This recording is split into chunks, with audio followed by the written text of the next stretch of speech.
Good afternoon, ladies and gentlemen. My name is Marcus Hartwall, and I'm here today to talk about one of my passions. And it's one of the things that I believe in the most, and that's e-commerce.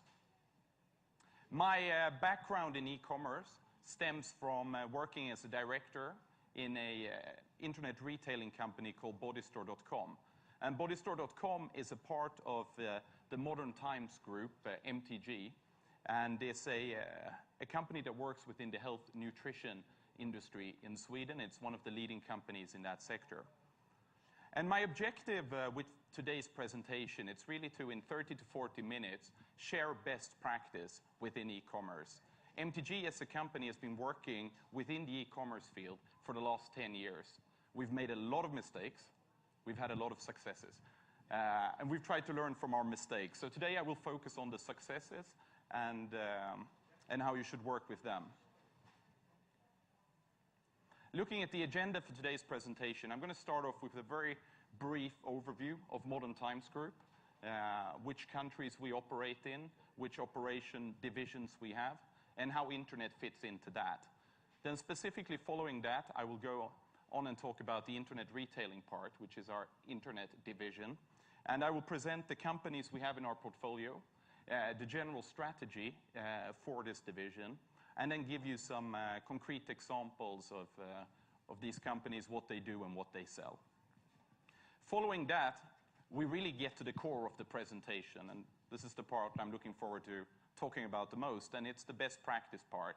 And here we will look at 5 things. I will talk about best practice in terms of developing a competing offering in e-commerce. I will talk about how to maximize traffic to your website. I will talk about when that traffic is in your website, how to convert it to sales. I will fourthly talk about execution, and I will talk about execution in terms of credit cards, payment systems, logistics, in order to provide a reliable and safe process for the customer once they've decided to buy. And then the 5th part, it's the reactivation part. It's where you get your customers to come back. It's how you create loyal customers and ultimately make a lot of money, hopefully. So looking at Modern Times Group, MTG, the company was founded in 1997 with the launch of the first commercial TV channel in the Scandinavian market. Since then, a lot has happened in our history. And today we are present in more than 30 countries across the world, and we reach more than 125 million viewers. So looking at MTG in the context of a media company in Europe, it's actually the one with the 2nd largest geographical footprint. If we look at the key activities we've undertaken in the last year, one has been the launch of a TV channel in Africa, in Ghana. It's the new continent where we're going to establish ourselves. A lot of risk, but with risk comes opportunity. The second thing has been that we've launched a DTH satellite platform in the Ukraine, similar to, let's say, a Bulsatcom operation in the Ukraine. Thirdly, and most importantly, actually, we made our biggest acquisition to date, which you are probably aware of, and that's Nova Televizia here in Bulgaria. And the 4th one is that we launched a pay TV channel in New York towards the Russian population, a pay TV channel. To give you the complete overview here and how we segment the company MTG, we have 5 areas. We have the free TV area, where you have in Bulgaria channels such as Diema, Diema2, Diema Family, Nova, and MM. And on the Swedish market, you have different ones, and in the other country, different ones. I will not go into detail here. The pay TV channels that we offer are mainly carried under the brand of TV 1000, that also exists here, as well as the Viasat pay channels. I believe in Bulgaria we have Viasat History and Viasat Explorer, but there are many more of these in specifically the Scandinavian countries. The 3rd part is radio. We are also the largest commercial radio operator in Scandinavia and in the Baltic region. We have similar channels to what you have here, the commercial channels such as Vitusha or The Voice. We have the equivalents Rix FM and Energy. And then finally, the online division. The online division is not only an internet retailing e-commerce division, it also has a social community called Play Ahead and mobile TV on the mobile phone. And then finally, Modern Studios, which is the production part, which produces series. So looking at how we segment the internet retailing business, we do it in 3 ways. We have one entertainment vertical, one health vertical, and one fashion vertical. And within each vertical, we currently have 2 companies. And the reason why we segment it like this is that each of these companies operate in quite unique sectors. I mean, selling DVDs and CDs and computer games at CDON requires different competences and interest than buying shoes at Nelly. For example, that's our clothes site. So we've segmented them based upon industry and that the customer buying decisions are different in each vertical. But overall, what unites these companies, it's the best practice part I will mention later. That's really the foundation of how we run them. But we segment them like this. The vision for our internet retailing division is we are currently the leading e-commerce operator in the Nordic region. But of course, we want more than that. Like every company wants, they want to be bigger, better, and more profitable. And our perspective is Europe, where in the next 3 to 5 years, you will see us expanding into, for example, countries in Eastern Europe or Central Europe. The key thing is that we have TV operations in those countries, because that's really the synergy between why we as a media company have an internet retailing part. It's that, of course, we cross-promote them. I mean, we give these companies a lot of commercials, both on TV and radio. You build them quickly, and they grow. And in terms of reach, to give you some numbers, and let's say the aggregated number of customers in our databases, we reach about 2 million customers across the territories that we're currently in. And we're currently in the Scandinavian region. Welcome.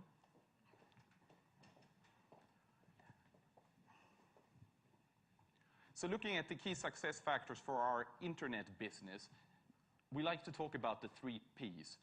One is pace, one is profitability, and one is proven track record. And when we look at pace, we usually talk about it in terms of sales. I mean, this is quite a big division within MTG, constituting around 10% of total annual sales. In 2008, it had an annual turnover of 128 million euro. And the way we work with sales, it's really through 2 things. One is actually the culture within MTG as a company. I mean, we are very, very, very sales-orientated. When we talk in Sweden about being a media company, we don't actually say we're a media company. We say we're a sales company. So, and the way that illustrates itself, it's really that, for example, when I worked at Bodistore, every day was a battle. And it's a battle to win the customer. It's a battle to win the customer's money. And every day you have to fight for that money. You have to act in the best way, offering the best things to the best prices with the best customer service. So it's a battle out there. Profitability, 7 straight years of profitable e-commerce retailing. We had a EBIT in 2007 of 8 million euros. So it's a profitable business. And besides building the profitability through high sales, it's also because of 2 main factors. One is inventory management. And it's being really, really restrictive on the cost side. Matching supply and demand, not buying too many products that are not going to sell, but always trying to match between how much does the customer want to buy of a specific product. That's what we have in our inventory, with a little bit more as an extra margin. And proven track record, it's what I talked about in the beginning. We've been in this for 10 years, and we have made a lot of mistakes. I made a lot of mistakes during my time at Bodistore, but I mean, we learned from them, and I think we're quite a strong operation at the moment. If you look at the strategy for the group, the internet retailing group, it's all about leveraging synergies. It's about leveraging synergies in terms of IT platforms, using joint IT platforms for all the IT companies. It's about optimizing logistics, negotiating, central terms with the postage companies, etc., to minimize prices there. And it's about sharing best practice constantly. I mean, we usually had, on average, 2 meetings per week, me speaking to the other managers of the different companies, where we shared what had happened during the week, what had happened during the month, what had happened during the quarter, to learn from each other. Because in the end, the foundation of e-commerce is very similar, independent of industry. We always aim to be top 2 in the markets we operate in. It's really the General Electric, Jack Welch model, because what we've seen is that when we don't have that position in the market, we usually don't have high enough sales to cover the fixed cost in our business and to make a profit. So the sectors that we go into, we fight to be a top 2 player at least. Marketing is the key. I mean, why do people buy on the internet? Well, it comes down to these things. It comes down to convenience. I mean, you don't need to go to the shop to buy your big TV. You can go to the shop, look at the TV, decide which one you want to buy, but you buy it on the internet because it gets delivered to your home immediately, and you get it for a better price. So convenience and price are key. And then, of course, it's about assortment, offering what the customer wants, when the customer wants, and being able to follow trends as well. I mean, this is a very dynamic business, as is any retailing business. And then, in our case, we use TV and radio a lot within the group to really build the brands quickly and market new products. And the way we grow these companies, it's 3 things. Concept development, which implies that, for example, Nelly, that sells clothes on the internet, what they did is they started selling dresses and jeans, etc. But what they saw was that, okay, we're doing this fantastically well, selling the clothes part, but let's look at similar, aligning product groups such as cosmetics, such as perfumes. And they added on those things. And it's been very, very good because it fits into the buying patterns of that customer group. Geographical rollout is another thing. We've taken our companies to not only Sweden, but also to Finland, Denmark, and Norway. And we will be looking at taking it, as I said, into other parts of Europe. And then finally, product range expansion. That's basically just adding more brands when you see that something works. So this is CDoncom. I'm not going to spend a lot of time explaining these websites, but mainly what CDoncom does. It's our flagship company. We've had it since 1999, and we've built it from the ground up, from 0 revenues to 100 million plus revenues. And what they sell is that they sell CDs, DVDs, very difficult business at the moment, computer games. They sell electronics, such as mobile phones, even starting to sell TVs now. So this is a big, let's say, electronics / music company. And they've had to make a big transition in the last year, and it's moving from physical product to online products and being able to capitalize them in the same extent. But this is the biggest one we have. This is Nelly.com, a fashion site for the urban people, aged somewhere between 18 to 25. It's the main target group. It started as a female-oriented company, but has now expanded into also offering male products. And in the last year, we took this company from Sweden to Norway and to Denmark, and it's showing amazing growth. This is really a viral spread that you want to have. It's grown by 300% this year in terms of revenues compared to last year. So this is the hip company in the group. And then this, I would say, is the tough company in the group. This is the Gymgrossisten, which sells products for the people that like to work out and the people that like to look good. And by good, I mean muscles. I'm not a customer. And so that's what they sell. They sell proteins, they sell creatines, they sell bars, workout bars, everything you can imagine to do with training and working out, they have it. And what they've done, and it's one of these, let's say, key best practice factors that I'll mention later, is that they've built their business in the last 5 years around their own brand. They've created their own brand called Star Nutrition. And that brand now constitutes more than 50% of sales in this company.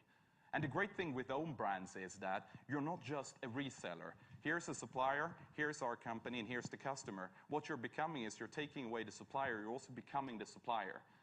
And what that makes you, it makes you the unique end station to buy these products, bringing loyalty and more profit. And then the one, my little child, Bodistore.com. This is different from Gymgrossisten to the extent that where Gymgrossisten customers, they buy things to get big when they work out.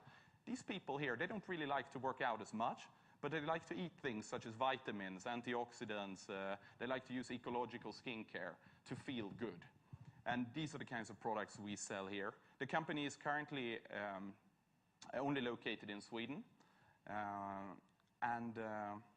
What else to say about it?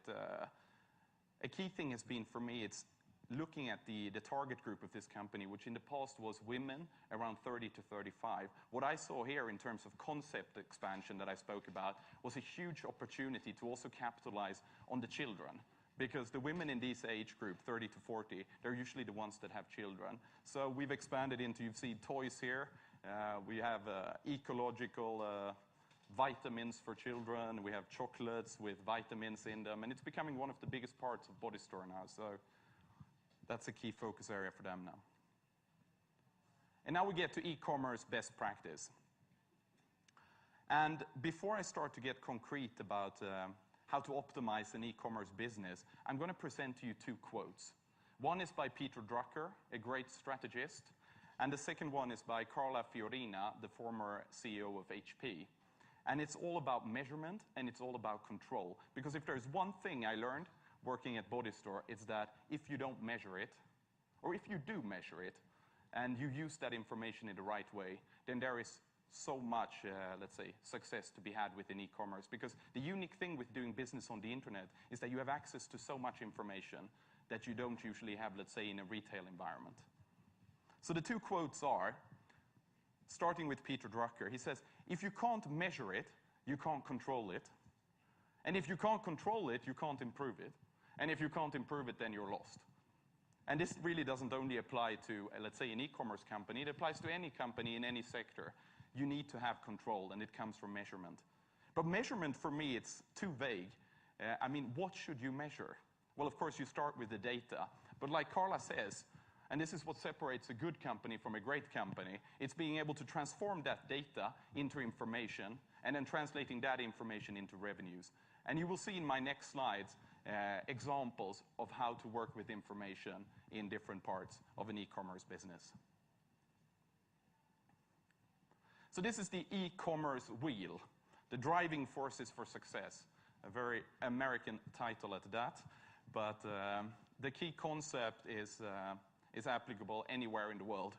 And it's the one we use at MTG, and it consists of 5 factors. It consists of offers, and the offer is everything starts with the products you sell. I mean, that's the core of your company. But selling good products is not enough if you don't have people visiting your store, be it a physical store, be it an online store. I mean, perhaps most of you have seen this. I've seen this in many cities. It's that you walk past stores on the street, physical stores, and you look in the windows of the stores and you see, oh, this shop has good products. I mean, these are things I could buy. But then you notice another thing. It's that the shop is empty. Nobody's in there. So the key is here is to combine a great product offering with getting people to your store. But that's not enough. Having people in your store is not enough. When they are in the store, every customer that walks out of that store, it's lost revenue for you. So it's about how do you convert the people that enter your store, be it physical or be it e-commerce, to actually buy. And I will present some things on that as well. And then the fourth one is execution. And having discussed with a lot of people here today about e-commerce in Bulgaria, and it's not as developed at all, actually, as it is in Scandinavia, this execution part is actually one of the key challenges in this market. And it's about there not being enough trust in the market in terms of payment systems. I'm paying with credit cards online. There's not a big enough trust that the products that I actually buy on the internet are the ones that I'm going to get home delivered to me. So this is also the customer service part of it. And it's about the classic term, the total shopping experience, providing that to the customer. And there are different ways to work with that.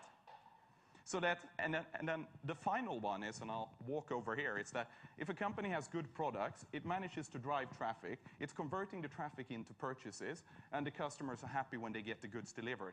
That's not enough. Because this is a wheel. And why do I call it a wheel? Because wheels have to spin. And the only way to get this wheel spinning is by working with reactivation. And reactivation means increasing the frequency of the purchases of customers that have bought at your store. And that you need to work with in a very, let's say, distinct and clear way. Because what happens if you don't succeed with reactivation is that then you're forced to constantly acquire new customers. And on the internet, let me tell you, that's very expensive. So the key is reactivation and getting this wheel to spin. Creating an effective product mix. It starts with the customer. It always starts with the customer. You need to look at the market you want to be in, the industry you want to be in, and you need to look at what companies are in this market today. What targets groups do they attack, do they approach? And then you need to ask yourself, do I want to go after the same customers, or is there a niche in the market, a demographic in the market that hasn't been touched? That's step one, to define the demographic. Point two, it's product categories. And this was one of the mistakes I made at Bodistore. It's that I implemented the broad strategy, and the broad strategy implies that, for example, if you're Nelly selling clothes, that you will want to sell jeans, you will want to sell shirts, you will want to sell underwear, and that's fine, because this is a trial and error process. But the mistake you shouldn't make is to go deep. And by deep, I mean building inventory. I mean buying too many jeans in size 34, for example. No, what you do is you buy small amounts of each size, and then you see what works. And then when you find out what works, you multiply successes. You buy more of that. You buy much more of that, because you see that it works. And then you minimize the risk of having slow movers. And slow movers are goods which are not selling, that are in your warehouse, binding costs, and that you have to sell to a huge discount and make no money, or most probably lose money. So it's about going broad, but not deep. Trends, I mentioned it before. Very important. However, a mistake that many e-commerce companies make, it's that they focus too much on the trends. They try to make the trend the core business. Here's a new product at the Bodistore, a new whatever skincare product which does fantastic things. Okay, let's invest heavily into this one. And then the next product comes and they try to do the same thing. The problem with that strategy is that you don't have a predictable, let's say, predictable revenues coming on a weekly, monthly, quarterly, and yearly basis. So you should work with trends, you should monitor them. And if you find a trend, and I found one at Bodistore, and it's actually been the biggest trend in Sweden as a whole, independent of sector, in the last 5 years. And it's been an acupuncture mat. It's like a mat, like an Indian mat, and it has like nails on it. And you lie on it, and you're supposed to feel relaxed, you're supposed to sleep better, more energy. It does everything, apparently.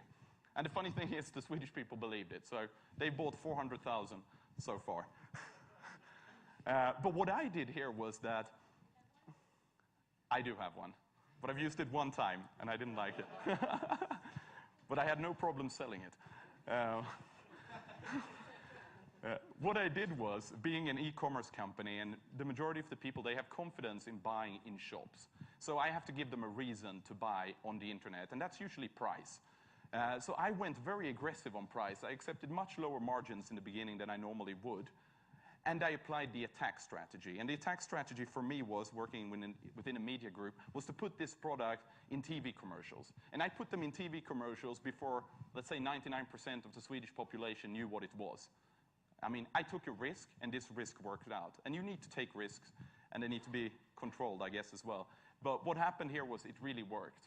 And we actually became the second most, let's say, retail place for this product in Sweden. And I actually made 40% of my revenues from one product.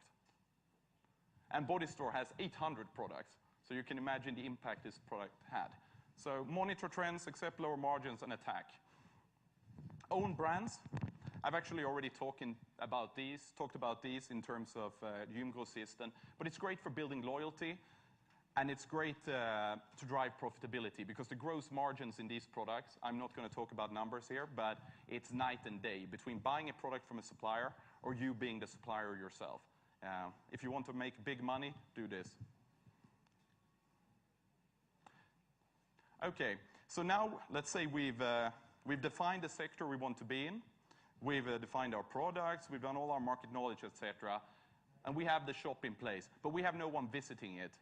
So the way to work with getting traffic to your website starts with search engine optimization. I looked at the agenda before coming here today, and I see that the previous lecture was actually about search engine optimization.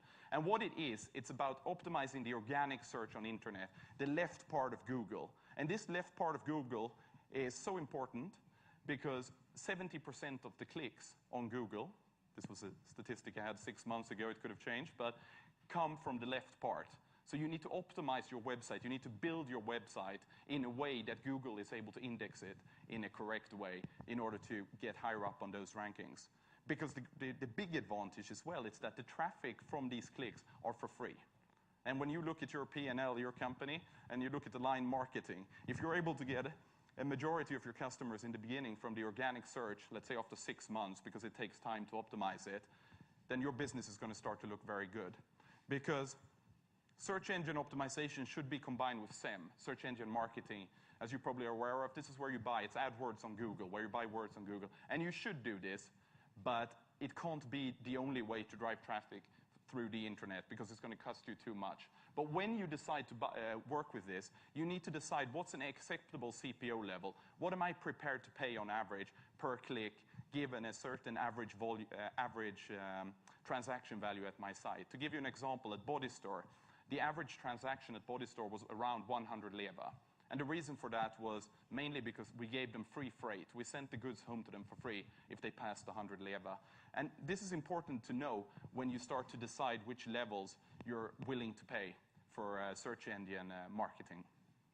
And another thing is, don't only focus on the top sellers. Many companies do this. They say, like this math I talked to you about and different things, your top 20 products. Don't only focus on them in AdWords. Focus as well on the long tail. And the long tail are these kinds of products, the jeans in size 42 that you sell perhaps 3 per week.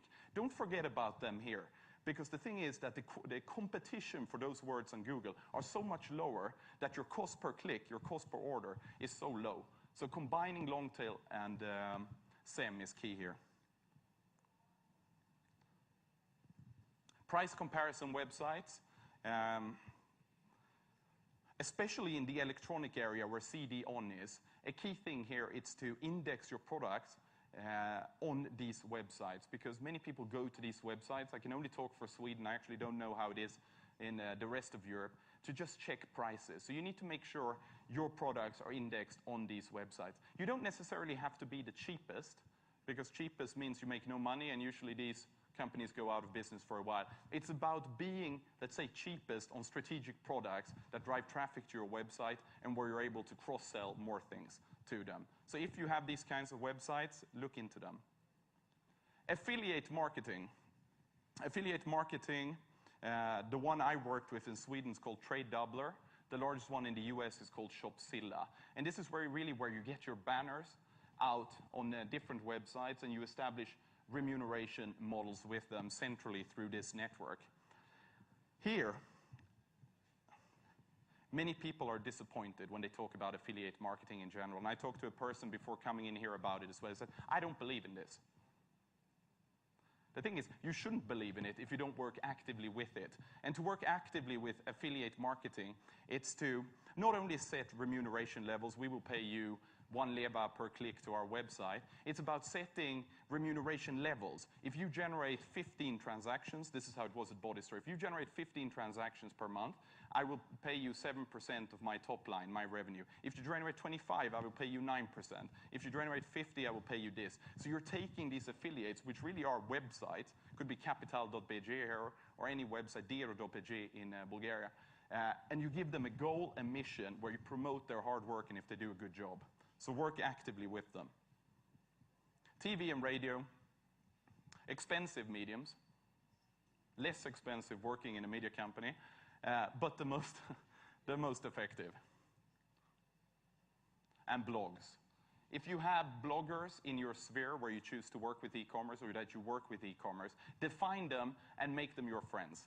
And there are different ways to work with them. At Bodistore, I created competitions with them. I sent them product samples of new products or whatever product really they wanted, so they could get more readers on their blogs and write about me. And the great thing about the internet is that I could measure every single click, every single person that came from that website to my website. So you can measure everything, and you should measure everything.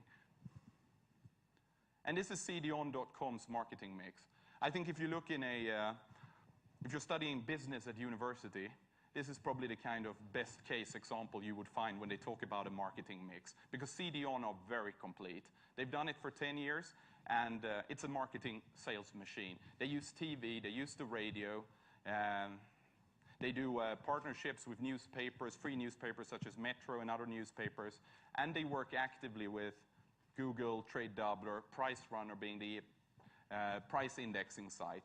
So they really take a holistic approach of this, trying to touch the customer in as many ways as possible with an efficient message as possible. And if you decide, if you have an e-commerce company or if you start one, which is one of my ambitions today that you will want to, it's if you look at TV, you need to make a choice between two things. It's either to do image spots, which Nelly has done. And an image spot is not really trying to sell you anything in terms of products, but it's trying to sell the brand. So you're creating the hype, you're trying to get emotions, etc., to get people to feel for your company. If you look at CDoncom and Bodistore, the way we did it and the way we found it most effective was to actually focus on products and not on image. So I had like 5 different products, and they changed all the time, and they had very nice prices and some nice music in the background. And that works best for me. But in your sector, in your industry, you need to find out what triggers your customers in terms of TV or radio. Converting traffic into purchases. So now we have our shop. The people are visiting our shop. Let's get them to buy. And the key thing is the start page. In internet analytics in general, you talk about one term, and it's bounce rate. And bounce rate is the percent of people that leave your website after the first page, just looking at your first page. And this bounce rate you need to control, and you need to minimize it. And the way to do that, it's to be very dynamic in what products you put there. At Bodistore, the way I drove sales, and I actually had around 35% of my sales only from the start page. Once again, I had 10 products perhaps on the start page, 800 products in total. The start page is key. And what I set up was a back-end infrastructure, once again measurement, where I could measure exactly per product at Bodistore the number of clicks that product had. But not only the number of clicks, I could measure the number of purchases that came from that click. So I had a conversion rate of every product in my company, and I could list them however I wanted. And the great thing with that is that that information can be used to increase a conversion rate or change the product. Pricing is, of course, important. You need to constantly monitor how your competitors, be it retail or online, are pricing their product. And make regular tests on the website. Take a sample of products each week. Lower their prices, let's say by 10%, 15%, because usually there's not more margin than that to lower it on a test level if you don't get supplier discounts, which is another key thing. And see how it impacts sales. Because if you see that it has a tremendous impact, one week you're selling 10, the next week you're selling 60, then what you do as an e-commerce company is you go to your supplier and you say, okay, look, my customers, my little demographic that I have, they love this product, and they love this product at this price, but I'm not making any money. And then the supplier will most probably say, because he wants to reach his sales targets, he'll say, well, we'll give you a little discount. And then in the end, after a month or so, you're back at the same profitability levels that you were before that. Search functionality. Many people talk about navigation on websites. And this is key here. And you should optimize really the search part of your website, making it possible to search for brands, and making it possible to search for products. But also, for certain websites, it's also key that you can search based upon benefits. And what I mean by that is that when you came to the Bodistore website, and it's so many products, and you have a problem sleeping, then you most probably don't know what the name of that product is or the brand of that product. So what you can do with Bodistore is there's a section where you can open up and you can click, I need to sleep better. Boom. And you click there, and then those products appear. And now my next point appeared. Apparently I only have 5 minutes, so I will speed it up a little bit. Technical functionality. It's very important as well. At Nelly, what they did, and I'll just give that example, is that they used to sell their clothes by just having pictures of the clothes, and it worked quite well. Their conversion rate, I'm not allowed to say it, but let's say it was a few percent. What they did was they decided that let's instead start to film our models that we take pictures of. So they implemented a catwalk functionality. So when let's say you find a dress on the website that you like, then there's a video accompanied to it. So you can see this nice little model walking, showing it. And what happened over a night, it's that they increased their conversion rate by more than 300%. And scale that up. If you roll that out on all your products, you're making a big, big difference to your top line. So work with technical functionality. Ooh. Has it died? Am I out of time? Let's see what I can do. Oh, here it is. Product presentation is another thing you should constantly work with. Common mistake is that many e-commerce companies put new products on their websites, and then they measure it for a week, and then they say, well, no, it's not selling. This is a shit product. Let's get it out of here. Let's discount it, get it away. The thing what you should do is to work with optimizing the product text, constantly changing them, and also working with the pictures and the text, because it makes a huge difference. And what you should do is to help your customer is to standardize the way you write your text. Because what many companies do, and we did it before, it's to take the information from each supplier, and it looked very different depending on the company. So you need to standardize it. Reviews are very important. Let's see, who's responsible for my time in here? You are. 3 more minutes. The 3 most important minutes of my life. I will just click up all the things. Oh, no, we missed it. This is key, and it's being able to offer the customer choice once he's decided to buy. You need to offer him many options to pay. Credit card, invoice, direct payment, cash at a retail point. I even heard a story today that in Bulgaria, some e-commerce companies actually take the product to your door and you pay cash. And that's fine. It's not optimal, but you have to do what the customer wants you to do at a stage depending on the evolution of the market. Logistics is important. Let your customer monitor where his product is. Is it in the warehouse? Has it been sent to the post office? Which post office? And when will it arrive? Making the customer come back for more, it's about newsletters. Having personalized offers to them. Do not send generic newsletters, because they usually don't work. Let's say I'm a music listener at CDoncom. If you're sending, and I only buy rock music, but CDON continues to send me pop music, R&B, I'm never going to buy. What I'm going to do is I'm going to get pissed off. And I would probably tell my friends that CDON are spamming me. So what you need to do is to personalize the content in your newsletters. And it's all about database optimization, things I don't know about. I just know it's possible. So try to personalize. And take care of your VIP customers. Treat them like kings, because they truly are your kings or queens. And to summarize, can we take it at the end? Or do you want to take it now? It's okay, we'll take it at the end. In 2009, this was a $156 billion industry. And in 2008, it accounted for 5% of total retail sales. Looking forward 5 years, 4 years, we expect that number to be 10%. And it could actually even be higher. So the transition is moving online. It's taking different amounts of time in different countries. But for me, when I look at Bulgaria, and I've actually lived here now for 2 months, I've actually left Bodistore now, and I'm working with, among other things, internet TV here in Bulgaria with Nova. It's that it will happen. The question is not if, it's when. Thank you.